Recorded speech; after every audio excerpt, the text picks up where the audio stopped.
Hello everyone. तो आज जो है हम बायोमोलिक्यूल स्टार्ट कर चुके हैं। बायोमोलिक्यूल का लेक्चर नंबर 1 आपके सामने आ चुका है।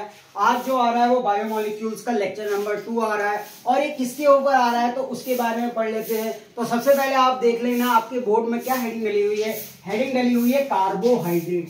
अब ये कार्बोहाइड्रेट्स होता क्या है, कार्बोहाइड्रेट्स की डेफिनेशन क्या है, कार्बोहाइड्रेट्स को किस तरह क्लासिफाई किया है उसके बारे में पढ़ेंगे और क्या क्या इसकी एप्लीकेशन है उसके बारे में पढ़ेंगे। तो आइए हम पढ़ लेते हैं कार्बोहाइड्रेट्स के बारे में। तो कार्बोहाइड्रेट्स होता क्या है, it is hydrates of carbon, यानी कार्बन के हाइड्रेट्स को क्या कहते हैं, हम कार्बोहाइड्रेट्स कहते हैं। यानी इसमें जो है आप देख सकते हैं जो कार्बन की संख्या होगी ना वो एक H2O मॉलिक्यूल के बराबर होगी। जैसे मैंने CnH2ON इसका जो है जनरल मॉलिक्यूलर फॉर्मूला है, n बराबर यहाँ पर क्या है, नंबर ऑफ कार्बन है, यानी number of carbon atoms equal to n होता है। जैसे मैंने अगर n की वैल्यू 5 रख दी तो आएगा C5H2O का होल 5। अगर मैंने n की वैल्यू 6 रख दी तो यहाँ पे हमने n की वैल्यू 5 रखी तो आया C5H2O का होल 5। और अगर मैंने n की वैल्यू 6 रखी तो आएगा C6H2O का होल 6। यानी जितने कार्बन मॉलिक्यूल होंगे उतने ही H2O मॉलिक्यूल होंगे, या हम कह सकते हैं कार्बन एटम के इक्वल होंगे कितने, उतने ही H2O मॉलिक्यूल। या कार्बन से डबल होंगे हाइड्रोजन, या कार्बन से डबल होंगे ना इक्वल होंगे ऑक्सीजन। तो आपको याद रखना है कि कार्बोहाइड्रेट की डेफिनेशन क्या होती है, these are the hydrates of carbon, यानी ये कैसे बने होते हैं, कार्बन के हाइड्रेट होते हैं। फिर जो सेकंड डेफिनेशन और मोस्ट इंपोर्टेंट डेफिनेशन है ये आपको याद रखनी है क्योंकि यही डेफिनेशन पूछी जाती है। ये डेफिनेशन तो जनरल डेफिनेशन है, इसे कोई भी बता सकता है, पर जो मेन इंपोर्टेंट डेफिनेशन वो क्या है, they are polyhydroxy aldehyde and ketone. अभी पॉलीहाइड्रोक्सी एल्डिहाइड और कीटोन का मतलब क्या है, तो आपने IUPAC लेक्चर पढ़ा होगा, मेरा लेक्चर नंबर 1 था। अभी IUPAC के लेक्चर आने बाकी है। उसमें जो OH होता है, OH के लिए आपने क्या पढ़ा था, प्रीफिक्स होता है हाइड्रोक्सी। तो अगर मैं OH लिखूं तो OH क्या होता है सर, ये होता है हाइड्रोक्सी। और क्या कहते हैं, पॉली लगा रहा है मतलब मैनी। अगर पॉली कोई चीज है यानी बहुत ज्यादा, एक से ज्यादा होंगे तभी पॉली यूज होता है, तो ये हो गया मैनी। और एल्डिहाइड आपको पता है, एल्डिहाइड ग्रुप क्या होता है, जब आपको मैंने ग्रुप बताए थे तो उसमें ग्रुप के बारे में क्या बताया था कि CHO क्या होता है हमारा, एल्डिहाइड ग्रुप। ये मैं कोने में लिखते जा रहा हूं, आप इधर से देखते रहना, ये क्या है, एल्डिहाइड ग्रुप। और हमारा कीटोन कैसा होता है सर, ऐसे, ये कीटोन ग्रुप है। क्या है ये सर, कीटोन ग्रुप है।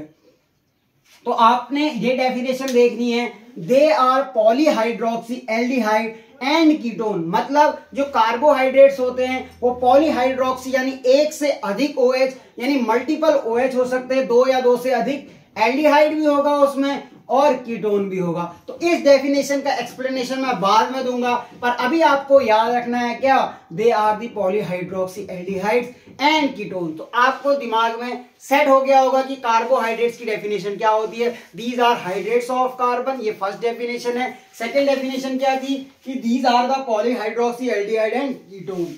अब हम क्लासिफिकेशन पढ़ लेते हैं कार्बोहाइड्रेट्स का, कि कार्बोहाइड्रेट्स को किन किन भागों में क्लासिफाई किया है। तो सबसे पहले कार्बोहाइड्रेट को बांटा है मोनोसैकेराइड में, ऑलिगोसैकेराइड में, पॉलीसैकेराइड में।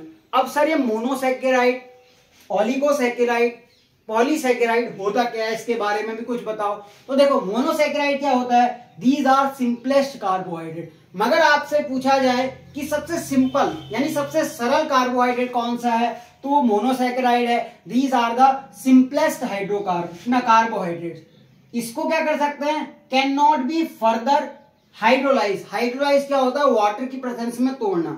तो अगर आपसे पूछा जाए क्या इसको हाइड्रोलाइज किया जा सकता है, यानी क्या इसका डाइजेशन पॉसिबल है, तो नहीं, कह रहा है they can not B hydrolyse और डाइजेस्टेड फर्दर। मतलब जो सिंपलेस्ट कार्बोहाइड्रेट है वो मोनोसैकेराइड है, इससे नीचे कुछ नहीं, इसको जो है फर्दर ब्रेक नहीं किया जा सकता, पानी की प्रेजेंस में इसको तोड़ा नहीं जा सकता, इसको बोलते हैं सर मोनोसैकेराइड।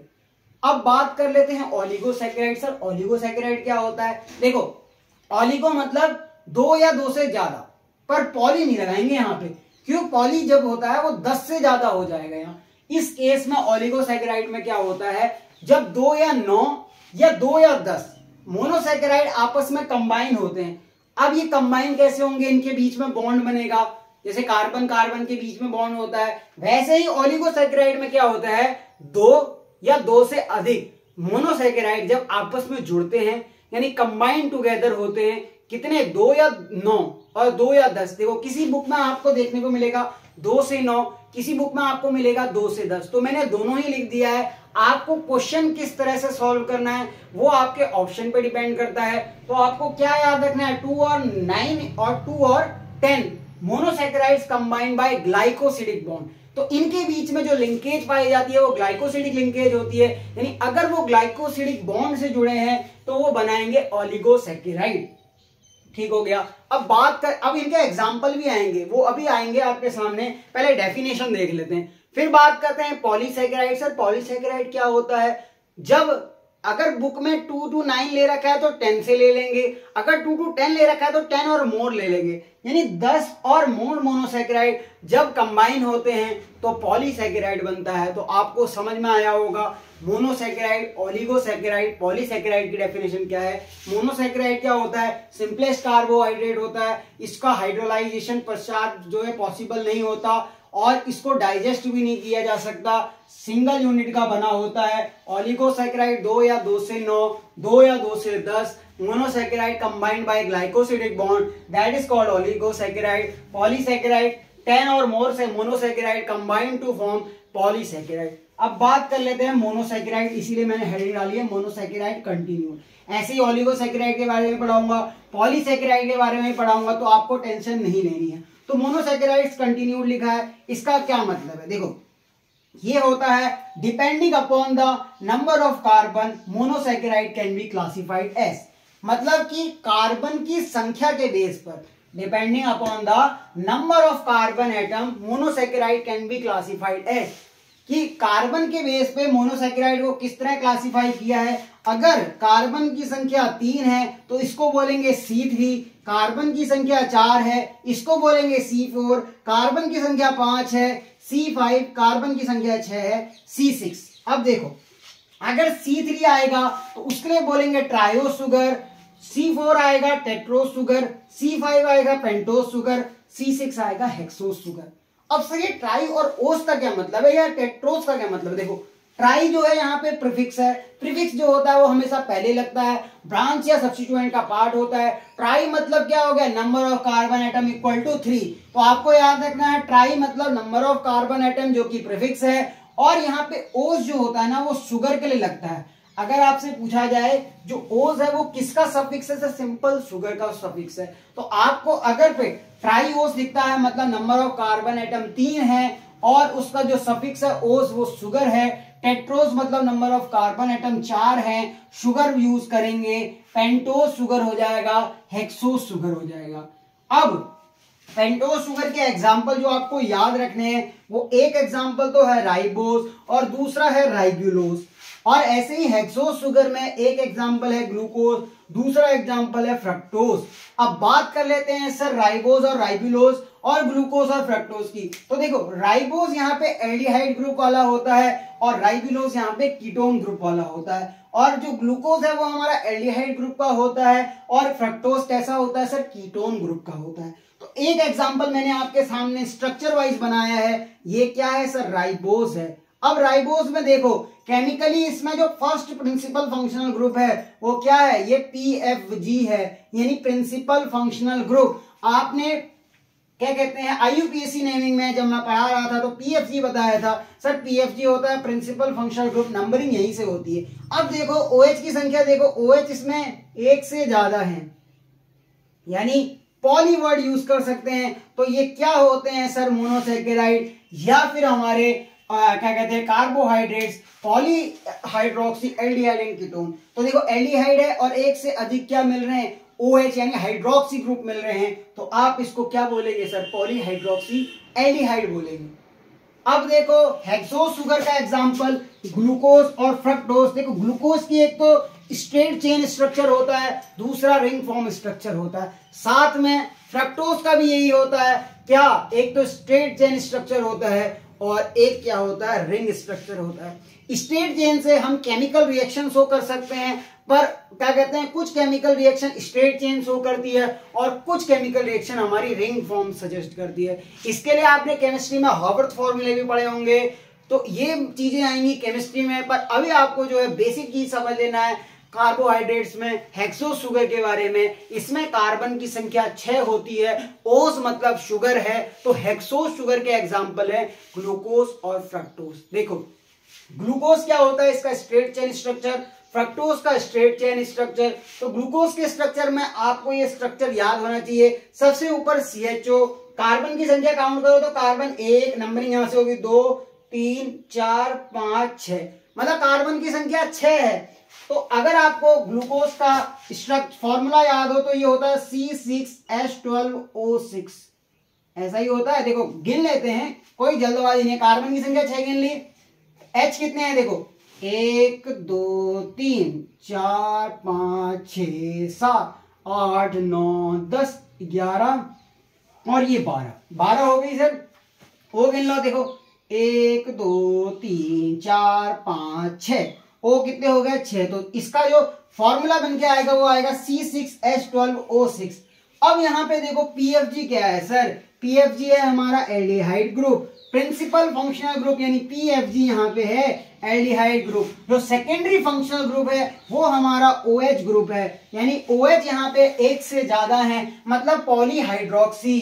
तो आपको याद रखना है जो हेक्सोस शुगर में ग्लूकोज है वो कैसा है, पॉलीहाइड्रोक्सी एल्डिहाइड ग्रुप वाला है। अब फ्रक्टोज की बात कर लेते हैं। सर ये वाला ग्रुप कौन सा होता है, सर ये वाला ग्रुप कीटोन ग्रुप होता है। कीटोन को चाहे आप ऐसे लिख दो या फिर ऐसे लिख दो, बात सेम है। देखो कीटोन ग्रुप में क्या है, यहाँ पे जो PFG है वो हमारा कीटोन ग्रुप है, इसीलिए लिखा है ketone group is a principal functional group. और देखो जो सेकेंडरी फंक्शनल ग्रुप है वो OH ग्रुप है, OH की संख्या 1 से ज्यादा है। OH के लिए जो हम प्रीफिक्स यूज करते हैं वो पॉलीहाइड्रोक्सी होता है, यानी पॉलीहाइड्रोक्सी के सन कैसा है, ये कीटोन है। इसीलिए क्या डेफिनेशन थी, सेकेंड डेफिनेशन मैंने एक्सप्लेन कर दी, they are the polyhydroxy aldehyde and ketone. तो आपको कार्बोहाइड्रेट में क्या क्या समझ में आया, कार्बोहाइड्रेट्स होते हैं हाइड्रेट्स ऑफ कार्बन, यानी इसका जो जनरल फॉर्मूला होता है वो CnH2O का होल N होता है। फिर हमने क्या पढ़ा कि इसकी second definition they are the polyhydroxy aldehyde and ketone, वो मैंने यहां से एक्सप्लेन किया। फिर क्या करा, कार्बोहाइड्रेट का क्लासिफिकेशन देखा, मोनोसैकेराइड की फॉर्म में, ओलिगोसैकेराइड की फॉर्म में, पॉलीसैकेराइड की फॉर्म में। मोनोसैकेराइड क्या होता है, सिंपलेस्ट कार्बोहाइड्रेट होता है, इसका हाइड्रोलाइजेशन पॉसिबल नहीं होता, इसको फर्दर डाइजेस्ट नहीं किया जा सकता। ओलिगोसैकेराइड 2 या 10, मोनोसैकेराइड जब कंबाइन होते हैं बाय ग्लाइकोसिडिक बॉन्ड तो इसको बोलते हैं ओलिगोसैकेराइड। पॉलीसैकेराइड क्या होता है, 10 और more monosaccharide combine to form polysaccharide. फिर हमने क्या पढ़ा, मोनोसैकेराइड में depending upon the number of carbon atom monosaccharide can be classified as C3 C4 C5 C6। C3 का मतलब ट्राइओस शुगर, C4 का मतलब टेट्रोस शुगर, C5 का मतलब पेंटोस शुगर, उसमें आता है राइबोस और ribulose. Ribose is the example of aldehyde and ribulose is the example of ketone. ऐसी बात कर ली हेक्सोस शुगर की, हेक्सोस शुगर का example glucose fructose, glucose is the example of aldehyde group and क्या कहते हैं ketone is example of fructose is example of ketone group. फिर हमने पढ़ा हेक्सोस शुगर में कि ये क्या है, इसमें एक से अधिक OH ग्रुप मिल रहे हैं, यानी पॉलीहाइड्रोक्सी है। एल्डिहाइड है, ये ग्लूकोज इसका स्ट्रेट चेन का एग्जांपल है। फ्रक्टोज में क्या होता है कि कीटोन प्रिंसिपल फंक्शनल ग्रुप होता है और पॉलीहाइड्रोक्सी होता है। तो आज के लेक्चर में हम एक ही स्लाइड डिस्कस करेंगे क्योंकि कार्बोहाइड्रेट्स को आपको अच्छी तरह से समझना है। तो नेक्स्ट वीडियो में हम कार्बोहाइड्रेट से टाइप पढ़ेंगे कि उसमें भी मोनोसैकेराइड में रिंग स्ट्रक्चर पढ़ना सीखेंगे, 6 मेंबर्ड रिंग, 5 मेंबर्ड रिंग। उसके बाद हम क्या पढ़ेंगे, उसके बाद हम पढ़ेंगे ओलिगोसैकेराइड के बारे में, माल्टोस फ्रक्टोस इनके बारे में। तो आज के लेक्चर में हम इतना ही पढ़ते हैं। Thank you, bye bye.